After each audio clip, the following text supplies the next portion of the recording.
Hey friends, Mike Williams here, just wanting to give you a quick walk around and introduction to the Honda ADV 150. There's not a lot online about these. I guess there's not a lot in the States, and as you can see, mine is new. So let me just walk you through a couple of things.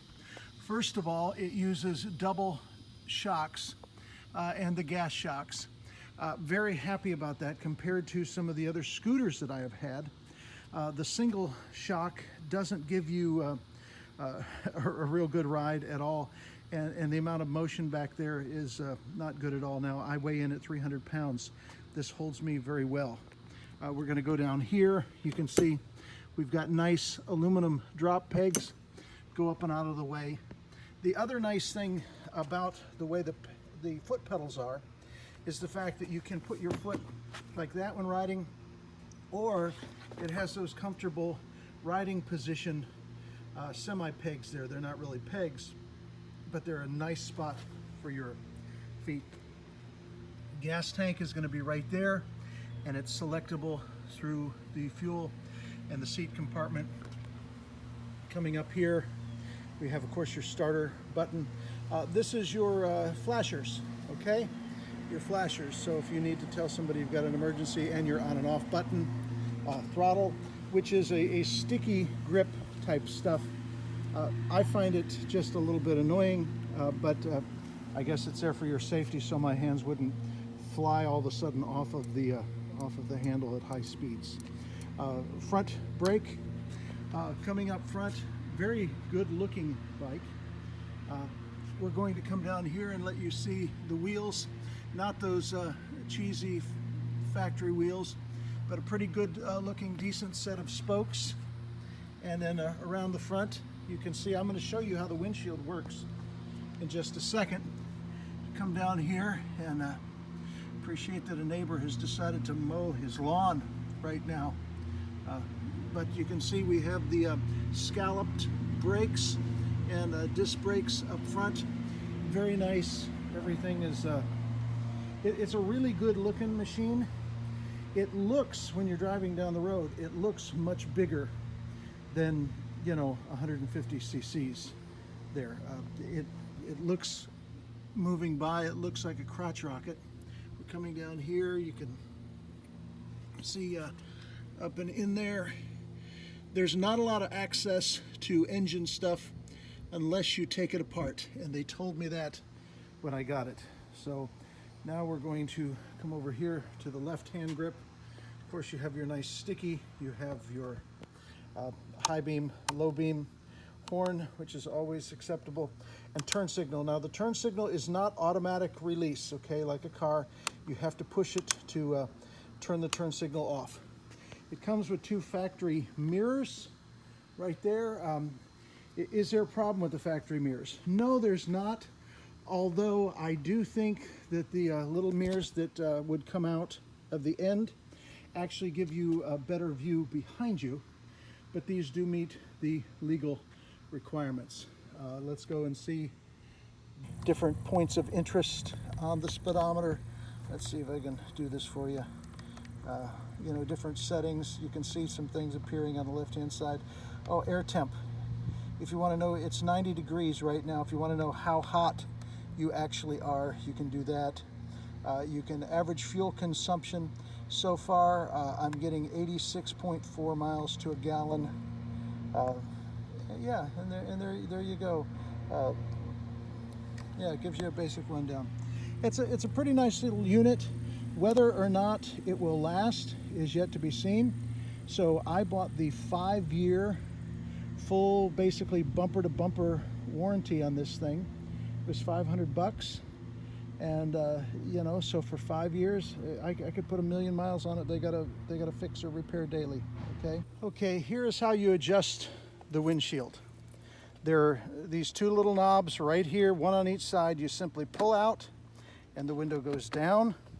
For a more sleek look, it lifts up, and for a more reflective airfoil. I have compared them both at high speed I'm 6'1", up or down, the eye wind doesn't seem to make any difference. When I shrink my body down, I have supernatural powers to do that, to about 5'9", or 5'10", I'm guessing here. This seems to help, but at 6'1", it still hits my eye level with the air in either direction. I did not notice any top speed difference with this. For me, at 302 pounds, I'm finding my top speed to be around 53 miles an hour.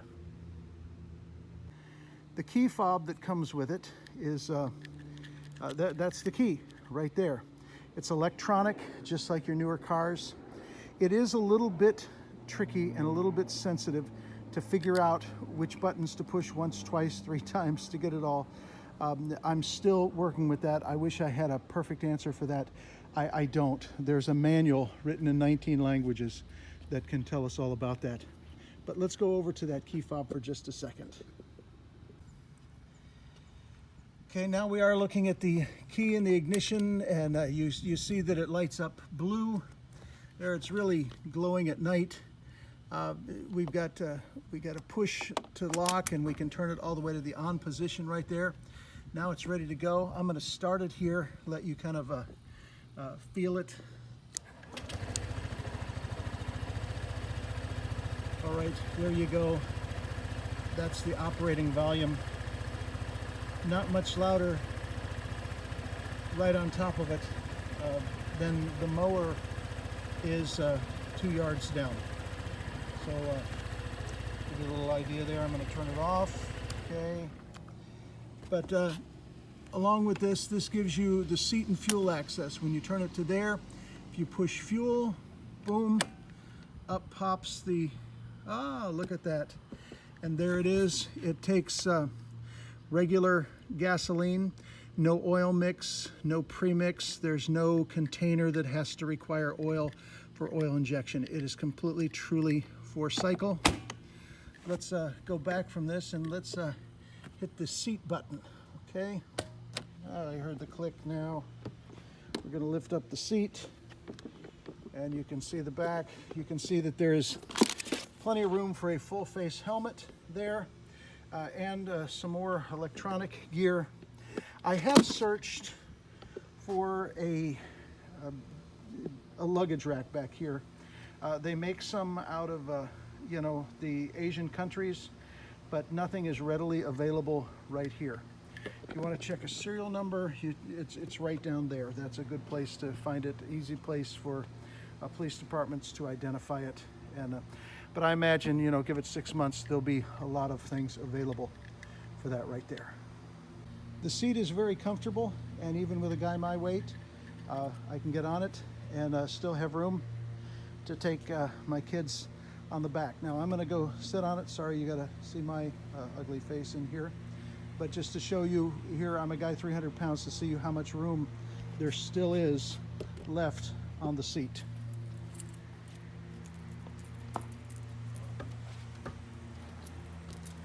Okay, so I'm comfortably seated, and as you can see, a good amount of seat room.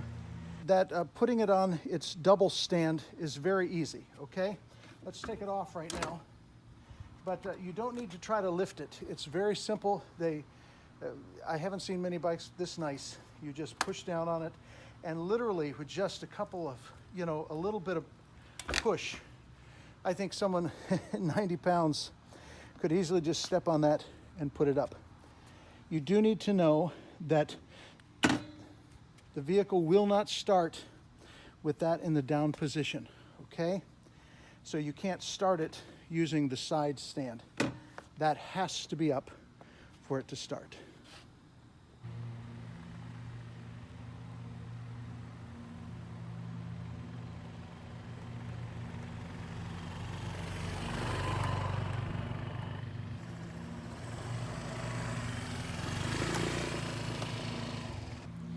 Well, hey, what can I say? I hope that this answers the questions that I could not find online or a video for when I was looking for one of these 2 weeks ago.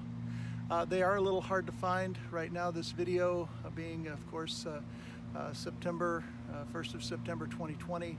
Imports are not coming over. Apparently they're afraid that COVID will sneak into the United States from Japan in one of the massive trunks of an ADV. But as they are coming over, so far highly recommend it. Best scooter or scooter plus that I have seen.